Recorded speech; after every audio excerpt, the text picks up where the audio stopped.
Alan Smith, and then now you, Mr. Chairman. To find justice, we have had to come before the BLNR in contested case hearings to compel them to follow the rules, the statutes, and the Constitution that are already written. We're not asking for anything new. And that failing, we went to the courts. We went to the federal court, we went to the Third Circuit Court, we went to the Intermediate Court of Appeals. Now, all of the state courts found in our favor. I think it's safe to say that we have fulfilled our civic duty.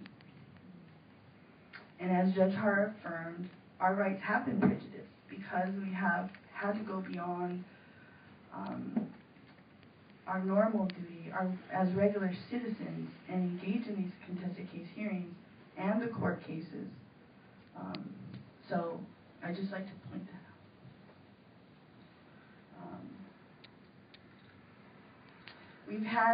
We've had to go and endure all of this because BLNR has acted in a political rather than as a trustee, which is proposed in the Admissions Act and in contradiction of the law. BLNR is empowered to conserve and care for the land, and they are specifically not mandated to be proponents of development, such as the TMT Corporation, and that's why we're here today. The state recognizes the conservation districts of Mauna Kea's importance as well, because they have created laws specifically protecting Mauna Kea, and under state law, it is considered, under state law, public lands are held in trust for only two beneficiaries, Native Hawaiians and the general public. The state is but a trustee, not the owner. The public and the Native Hawaiians are the owners. The state holds and has and continues to have an affirmative duty to protect it on behalf of the right holders, the owners who are the Native Hawaiians and the general public. This is affirmed in the Admissions Act. In short, BLNR is mandated primarily to conserve our lands and natural resources, period. So we're here because the Constitution affirms that Native Hawaiians have a right to continue their traditional and customary practice on public lands, and because the public has a right to a clean and healthful environment, and BLNR is required to protect that on their behalf. But this is not what's happening. What's happening is that BLNR has not chosen to protect those rights that they're mandated to protect, but they're there to protect the rights instead of the residents of Pasadena, California. The residents, more specifically, of the corporate members of Pasadena. The rights of citizens of other countries like Japan, France, the United Kingdom, instead of those who the laws were there to protect.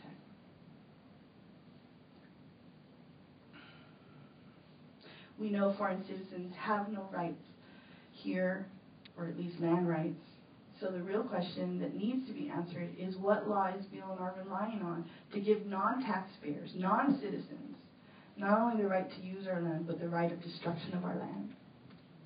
And what laws are you relying on to give foreigners the right to pay only $1 a year in lease rent? That's the question. What we do know is that BLNR has a non-transferable duty, and that means that it cannot be given away to the university or anyone else to protect the public's rights and the reasonable exercise of traditional and customary Hawaiian religious rights. That also means they cannot let private entities like the TMT Corporation or the university, a subdivision of the state that is not mandated to oversee the conservation district like the university, to perform these duties. BLNR has an affirmative duty to protect the people, as the Supreme Court has repeatedly upheld. We believe the evidence in this case demonstrates that the TMT project is inconsistent with the laws and the policies of the state. And to understand, we need briefly to trace the origins of BLNR's responsibility to the people of Hawaii, and that is the identity why BLNR has exactly why the BLNR has a fiduciary duty. It begins with the Admissions Act, the state of Hawaii's constitution on all related statutes and rules and regulations governing the conservation lands of Mauna Kea. So let us review. The Admissions Act is a federal act, a compact or agreement made between the United States Congress and the people of Hawaii, thus forming what is known as the state of Hawaii. And regardless of the tenuous history that led up to the statehood, the Admissions Act clearly identifies certain agreements made by America and they take precedent, and they shall establish once, oh sorry, did I miss something? Hold on one second, let me go back. Yeah, identify certain, agreements made between America and the people of Hawaii, and they take precedent as they establish some of the fiduciary obligations that BLNR as a state agency has to the people of Hawaii, and at a minimum, the state must follow its own laws. The Admission Acts establish the lands of Hawaii are to be held in trust for the purpose of the betterment of the condition of Native Hawaiians and the general public. The state shall be the trustee, it says. In other words, the lands of Hawaii must be used in a manner consistent with the Admissions Act, and again, a federal law. I would like to take note that the racial identification for Native Hawaiians came into existence in 1920 and 21 when Congress made the 50% blood quantum requirement for Hawaiian homelands. However, the Admissions Act provides for the Hawaiians of less than 50% and other actual subjects of the kingdom of all ethnicities. Hawaiian is a political identification, not a racial one.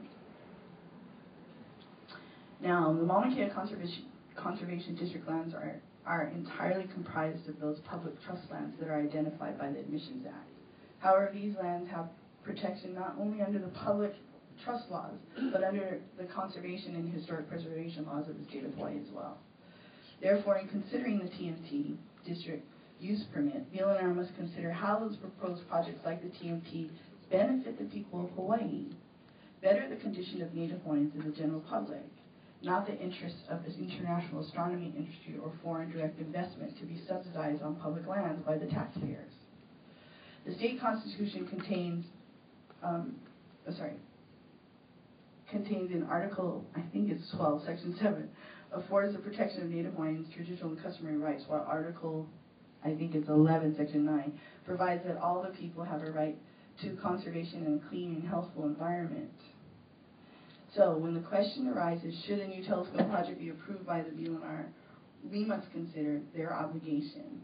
But did BLNR consider it? Well, when the TMT proposal came before BLNR, the DLNR staff affirmed, and I think, from a cumulative perspective, the impact of past and present actions on cultural, archaeological, and historical resources is substantial, significant, and adverse. These impacts would continue to be substantial, significant, and adverse with the consideration of the TMT project and other reasonable foreseeable future projects.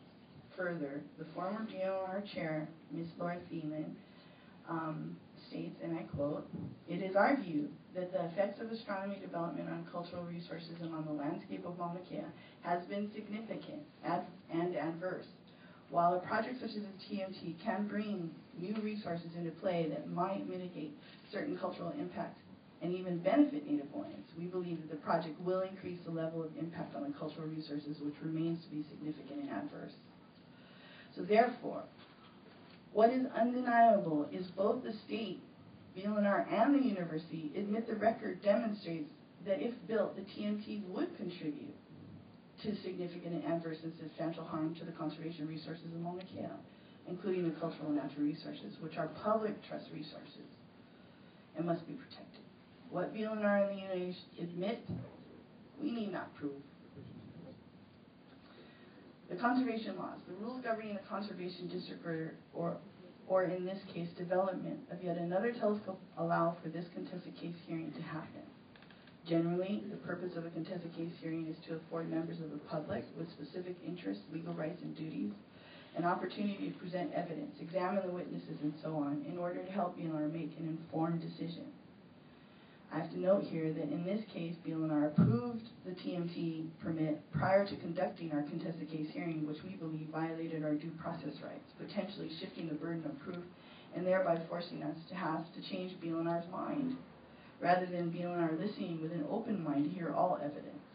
A contested case hearing is not a motion for reconsideration, and just as a court does not conclude a case before hearing all of the evidence, BLNR has erred by approving this permit prior to hearing all the evidence with an open mind. Nevertheless, the university has rightly affirmed that they, as the applicants, have the burden of proof, and we are here today to provide evidence and present witness testimony to help BLNR make an informed decision now, before they dispose of more public lands and conservation lands belonging to the people. So, according to the rule, 183C-1. The purpose of a conservation district is, and I quote, the legislature finds that the lands within the state land use conservation district contain important natural resources, essential to the preservation of the state's fragile and natural ecosystem and the sustainability of the state's water supply. It therefore is the intent of the legislature to conserve and protect and preserve the important natural resources of the state through appropriate management and use to promote their long-term sustainability and the public health, safety, and welfare. The law is clear. The purpose of a Mauna Kea Conservation District is conservation. The purpose is not development. Development can occur if and only if the critical cultural resources are conserved, protected, and preserved. In order to determine if BLNR meets its legal requirements and obligations, they are supposed to apply a set of rules called the 8 criteria. And they all must be met. Along with the 8 rules, there is one other condition, and that is that applicants shall have the burden of demonstrating that they have met all of these conditions, which also means it is not our job to prove that impacts will occur. It is the university's job to prove that they won't. So we submit. The evidence has shown they have not met their burden under the law. Number 1, the TMT project does not meet the first criteria. It does not meet the purpose of a conservation district. Again, they admit the cumulative impacts of the cultural and natural resources is substantial, significant, and adverse. Further, in order for the TMT to be built, the land will have to be hoe-rammed, dynamited, bulldozed, and other heavy machinery used to carve up and destroy more than 8 acres. So we would submit it does not. It is not consistent with the purpose of the conservation district. Second, the TMT project does not meet the second criteria. It does not meet the purpose of the subzone because no subzone purpose can override the first purpose, which is conservation. While, what's that? Oh, thank you. While astronomy is a permitted sub-use, again, it is permitted if and only if no substantial adverse impacts occur in the conservation district. But the university has already admitted that it will, and that it will have adverse impact. The TMT project does not meet the fourth criteria, prohibiting substantial adverse impact. The evidence has demonstrated that there not only is historical injury, but continued injury, and there will be additional injury if the TMT is allowed to be built. Further, the university and BLNR have already admitted that it will have adverse and significant impact. And again, what they admit, we need not prove. The threshold has been reached. There's no condition in the rules that say any project can have really, really, really bad impact or super, super adverse impact. The threshold is adverse and significant, period. The TMT project does not meet the fifth criteria because it is not compatible with locality and surrounding area. If the TMT is built, it will sit right smack and dab in the middle of what's called the ritual landscape or the ring of shrines that surround the summit cone, also known as Kukaha'ula. These features are part of the historic district, which contains many cultural and traditional properties, which is further affirmed in the cultural impact statement. In fact, while the TMT, putting the TMT on, while it's cited as being a mitigation measure, putting the TMT on the northern plateau is not set out to reduce the impact. And the TMT is so big it can't actually fit on the summit. So what's really happening is astronomy development is now spilling off the summit onto the plateau, thus increasing the intensity of the land use, which I think is the seventh criteria. The TMT project does not meet the sixth criteria also, protecting open space or natural beauty, because it does not preserve or improve upon the natural characteristics such as the open space or the natural beauty. The operative words in natural beauty is natural, not industrial beauty. The operative words in open space are exactly open and space, meaning exactly that, open space. There's no simple way, there's simply no way this telescope can meet this criteria no matter how much the university places a spin on it. And there's no way an 18-story high building with 8-acre footprint it just simply cannot, I repeat, cannot preserve the open space characteristics, the natural beauty, or improve upon them. The TMT does not meet the 8th criteria regarding the public health, safety, and welfare, which requires the project not to be materially detrimental to public health, safety, and welfare of the people. We heard UH witnesses testify that the complex hydrology, including the groundwater flows of Mauna Kea, are not known. We heard also that Mauna Kea's groundwater is our primary source of drinking water for Hawaii Island. Mauna Kea sits over 5 aquifers, and the problem that we have here today is while someone can promise that they will not hurt or damage the aquifer, if it is damaged, we have no way to clean it up. What happens if mercury spills again, diesel fuel, jet fuel, or any of the other hazardous materials used by the observatory spill? Who will be responsible? The government of France, the United Kingdom, the state taxpayers? So, the BLNR can't really easily answer these questions, and they should err on the side of caution and use the precautionary principle under the public trust doctrine prescribed by the Supreme Court. In the absence of proof, we must rely or err on the side of caution and rule on behalf of the resource. Mauna Kea houses the water that the life forms rely on in Hawaii altogether. There is uncertainty. Witnesses have testified to the cultural and religious importance of the water of Mauna Kea, like the snow, ice, and clean water, such as those found in the lake and other pu'u for ceremonial, medicinal, and other religious purposes. Those practices will not be able to be conducted if the water is contaminated. But let's face it, if it's contaminated, we all have a problem.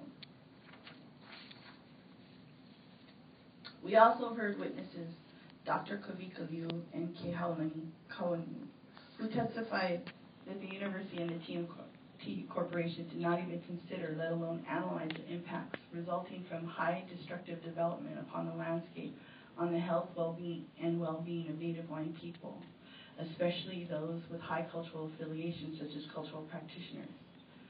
Cultural practices will be impacted. In this case, the actual injuries are cumulative, historic, and immediate.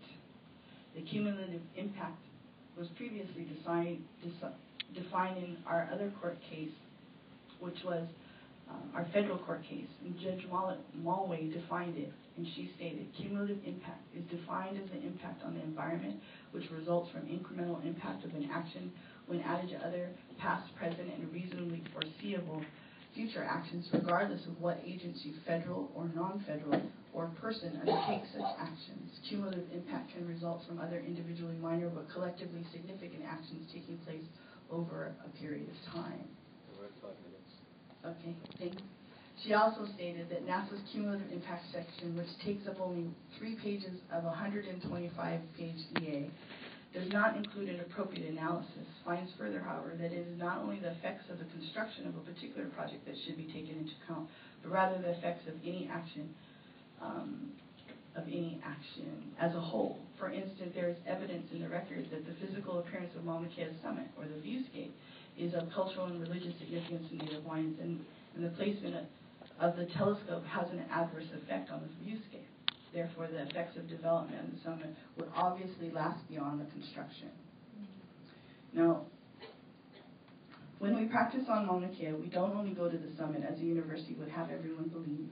Practices are dependent on the reason for the ceremony being conducted, and the hundreds of cultural historic shrines placed around the summit region demonstrate practice is widespread. Viewplanes, viewscapes, and are public trust resources. The TMT being placed in the middle of the arena shrines that contains hundreds of these sites will totally impact our practice. For example, from the ground level south to north, if you're standing on the ground level looking south, the TMT on the plateau from any of those offals or cultural sites down below,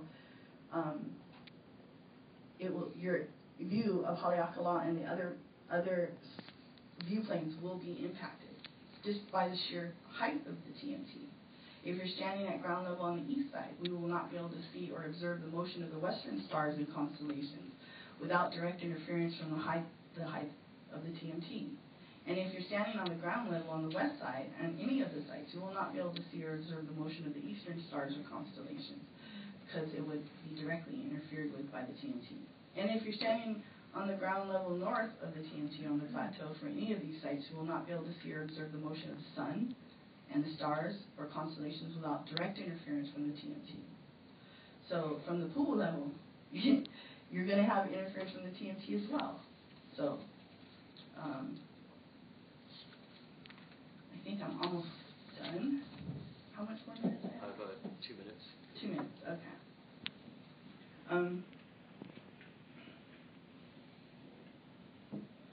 If the BLNR allows the legal limits to be exceeded, they will be in breach of trust and in excess of their authority.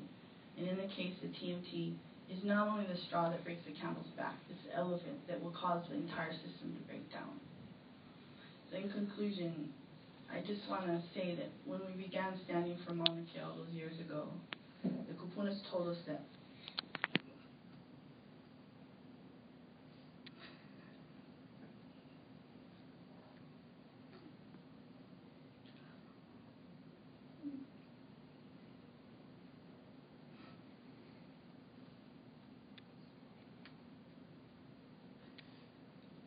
we must make sure to tell you all of the significance, because our kupunas believe that if you knew better, you would do better, and we certainly are. We all know that our kupunas that have passed told us that we must continue to stand in aloha. And we do that here today. We extend our aloha to all of you. We know that this is a hard decision, and we will pray that you will make the one we wish to hear. However, Akua, the mountain belongs to Akua, and Akua's will be done. And all we want to say, however, though, is that we have carried this inequity for a long time. We carry it because we even take it from the university. We carry it so much, but we cannot do that anymore. Our time has changed, and we just want everyone to know that we all will carry the inequity, any inequity that may flow from any of our actions or our decisions. We all do now. The world, the earth is calling out and saying no more. And the earth, Papa, is demanding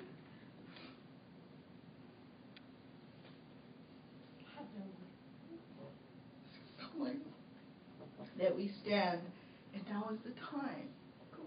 And we will not give up. But we are here to say that it's time, and that's all we can say. So I will close my pule mahalo for giving us this honor.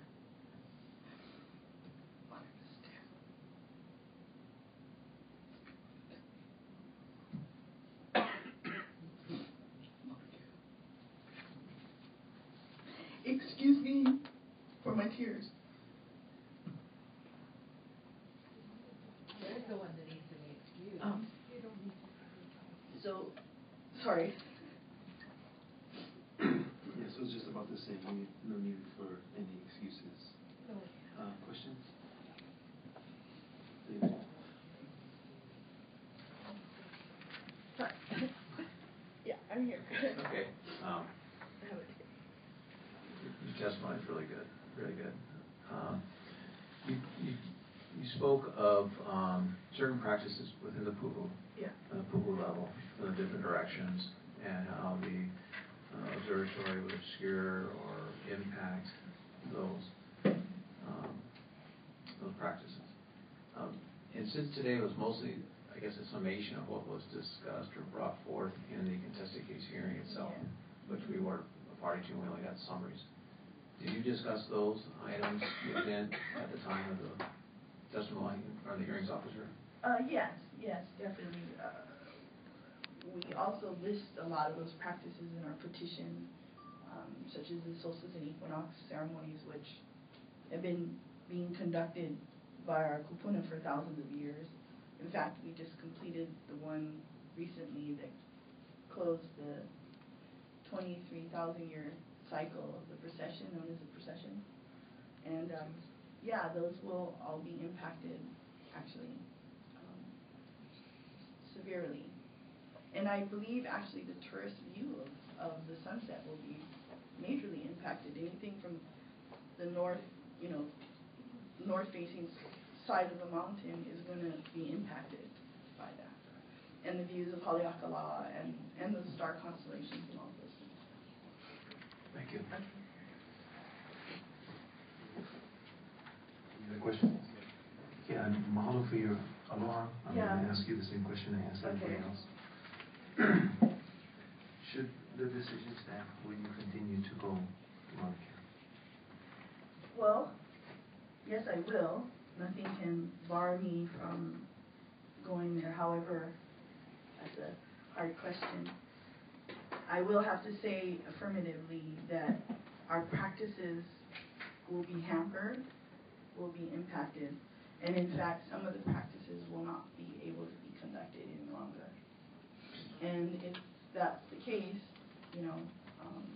then we'll still, the ceremonies we do today are already adjusted for all of the other telescopes. Because actually the central place where the kupunis used to do that practice was leveled on the summit. So where actually the lele is now is already an adaptation. And yes, it's good that we could make that adaptation, but when we're losing those tools and we have nowhere else to go. So to answer your question, I will continue to go, but I probably won't be able to practice some of the practices any longer. Neither will other practitioners. Mahalo. Okay. Yeah, mahalo. Sorry about crying. No need for apologies. I'm just asking, that question you're asking us, I'm starting to feel like it's a trick question. Yeah, sure. And I'm not sure if it is. I'm just starting to feel that. Like, well, they're going to go anyway. Yeah. So why not? Okay. So it's a question that in my Hawaiian processing. Well, in my Hawaiian I need to processing, ask. I need to ask too, because I'm standing here with my children today, So and I do not want that to come back to haunt me that I said I would still go. So I'm just asking. It's not a trick. It's not. Let me just explain. It's not a trick question. Yeah, it's not a trick question. Okay, that's all I need to know, in good faith and trust. Thank you.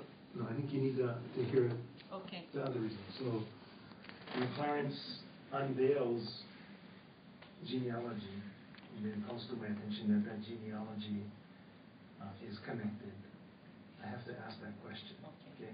Thank you for clarifying that. I just didn't want to go home today and think that I had been tricked. So thank you so much. You're welcome. Thank you. Wow.